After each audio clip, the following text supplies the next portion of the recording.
Fifth dot. Fifth dot. Hey.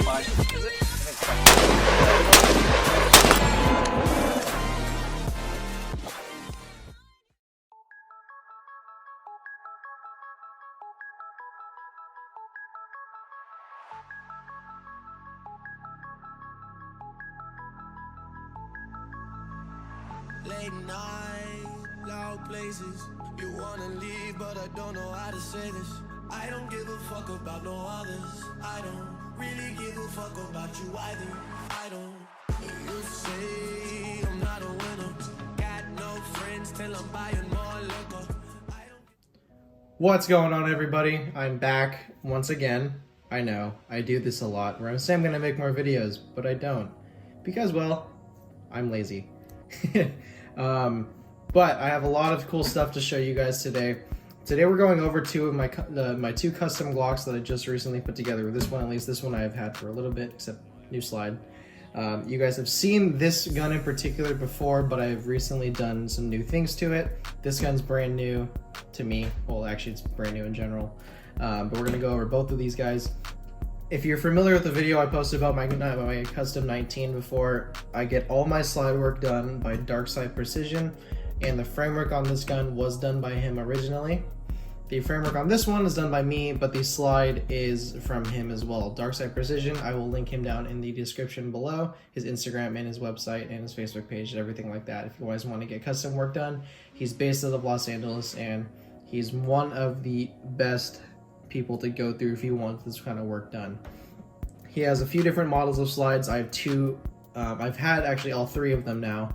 The older one that I don't think he sells anymore, which is what I had on this before. This is what his calls his Performance series, and this is his Defender series. Both are very different, and we're gonna go over those right now. So starting off with the 19, this is my everyday carry gun. I carry this every single day whenever I can, unless I'm stuck at home like most of you guys are in quarantine. Love it, best year ever. But so the frame I had done a long time ago, back when I first got this gun back in probably like 3 or 4 years ago now. Got this done. The stippling that he did originally, it started to wear off and got kind of slippery, so I redid it with my own pattern. All the actual work done by him, all the cuts, all the borders and stuff like that, that still looks perfect. Everything looks great. I just redid the pattern, which is something I've been doing recently. I've been getting good at it, but not anywhere near his level of quality, and which is why you get what you pay for with him. I am using a Surefire X300. This is the Ultra B model. I like the B model. It feels a little sturdier, and the A model sometimes gets kind of like loose after a while and you have to keep tightening it. This one is just simple. You just make it hand tight and it's good to go. I've had this one on here for thousands of rounds without any issues. Like I said, I do have a new slide on this guy. It is his Performance series slide, and I have it Cerakoted in multicam seafoam, which I think personally looks really good. Some people may not like it, but I think it's beautiful. And you might be thinking, why do you need to color a carry gun? Well, it's because it's my money and I don't care what you think. But a couple new things. Everything on the frame is pretty much the same. I have the stock trigger and the OEM extended slide release. And just to show you guys, of course, the guns are clear, no magazines.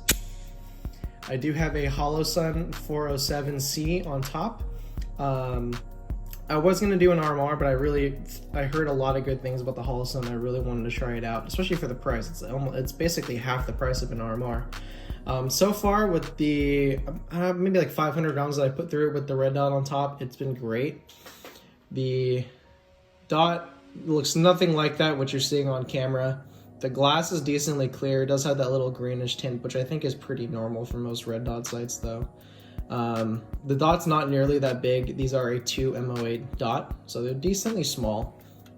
Really easy adjustment right here on the left side. Not as easy as the RMR. For this one, this is the version 1, so you do have to take the red dot off if you want to change the battery. But it's rated for a very long time on the medium setting, which is usually what I keep it at. And you do also get this solar panel up top, which will help charge or keep your battery full while you're out shooting outside. Of course, if you do what I do every day and carry this underneath a t-shirt, this does jack squat. But if you're out shooting at the range outside, if you shoot out in the wilderness like I do, then this thing works great. I did have his ported barrel on here too originally. I switched it back to the OEM one. The ported one is really cool. It keeps the muzzle rise down a lot while you're shooting, but it completely, all the carbon flying off, or all the like dust and stuff flying out of the barrel, covers up my front sight. And this is a tritium front sight. This is the Magwell Suppressor height sight set. It completely covers it and I have to keep cleaning it, which got kind of annoying. And I kind of felt like the ported barrel, although really, really cool, I just had to clean the gun a lot more. And like, as much as I don't mind that, sometimes it bothers me.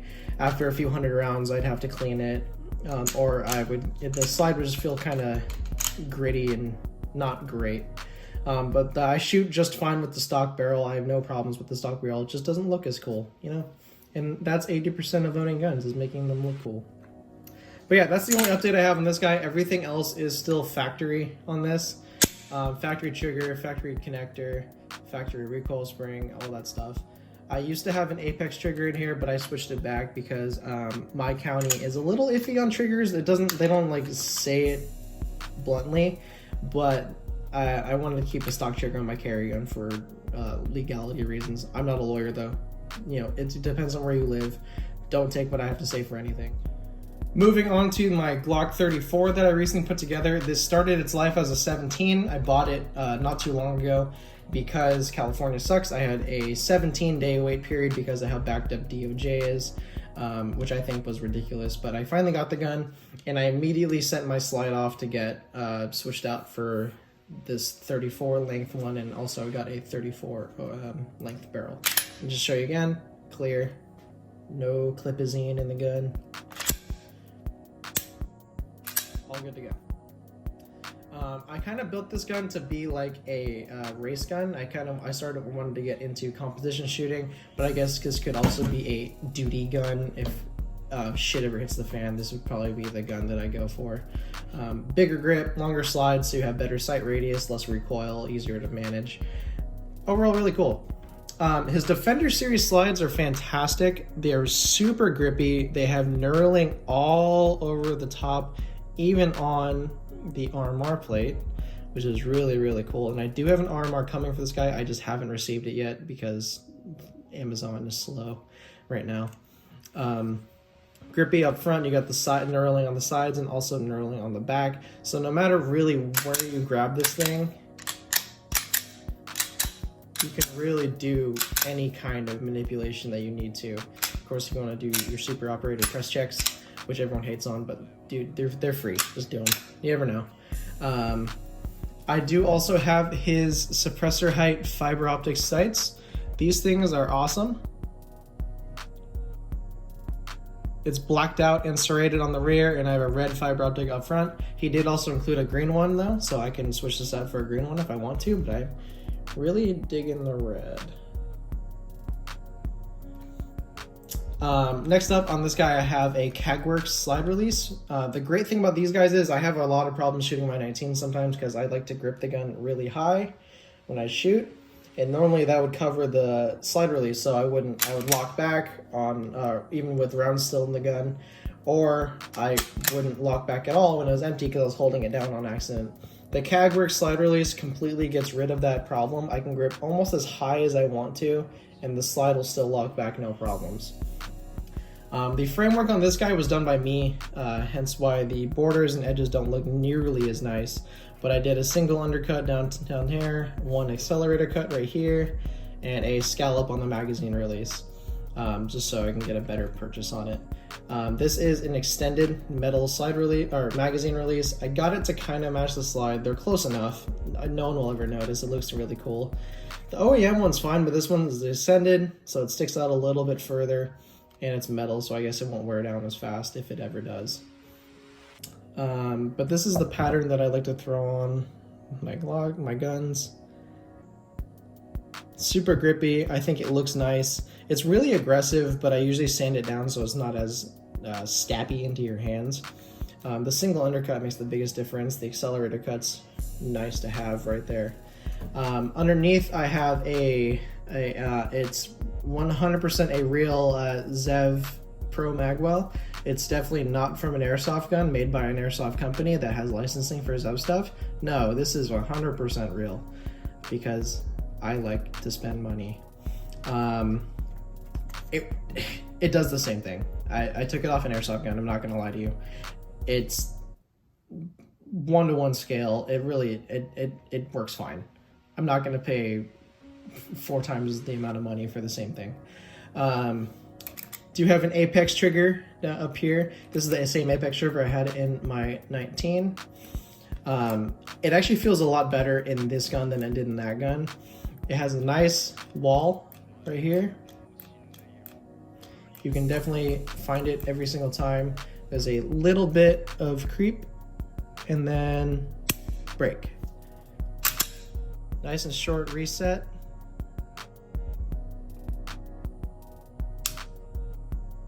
And a creep and break. It's nice. I really like the Apex triggers. They may not be the best looking triggers, but they feel really comfortable. They are flat faced and they have a great performance. I am using the stock connector, and I think it's an OEM safety plunger. I don't really remember what I was given, but DarkSide gave me a full internal parts kit up here, so I want to say it's OEM, but I could be wrong. It does look slightly shinier than the one in my 19. But it feels great. I did polish up everything, like the trigger bar and everything, so it does feel a little bit smoother than it did when I first put it in, but it made like a small enough difference where you definitely notice it, but it's not huge. Like, you could still shoot the gun beforehand, no problem. Same thing, I'm running a Surefire X300 Ultra B model on this one. I really like Surefire lights. I used to be all about the TLR ones, but ever since I started messing with Surefires, they're a better light. They're more robust, they look better, and the 34 with the Surefire 300 is cash money. Surefire's like a millimeter longer, but no one has to know that. The really cool thing about this slide, which I had a big question when I first got it, is because they don't have the big port on here, is this slide a lot heavier.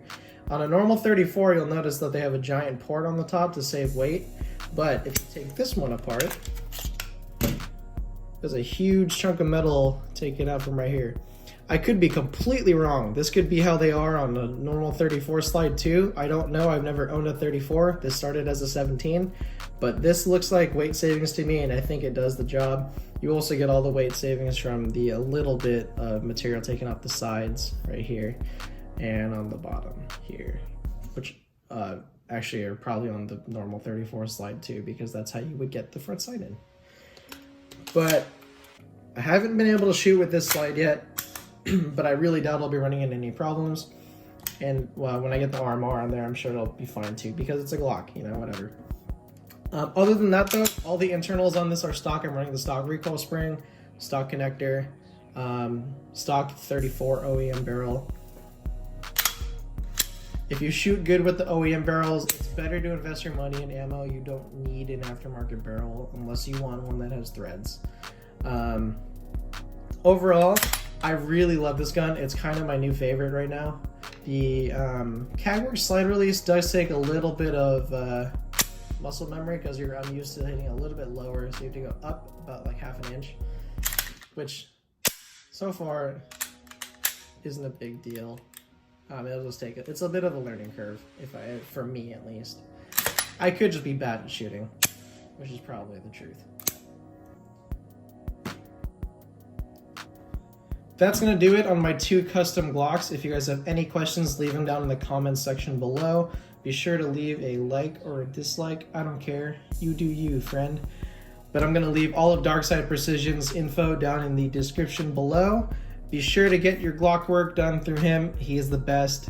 I wouldn't go through anybody else right now, especially for the cost and the customer service and the turnaround time. Overall, great experience. I would happily buy from him for any Glock I ever buy from now on. Hope you guys have a great quarantine and stay safe out there, and I'll see you guys later.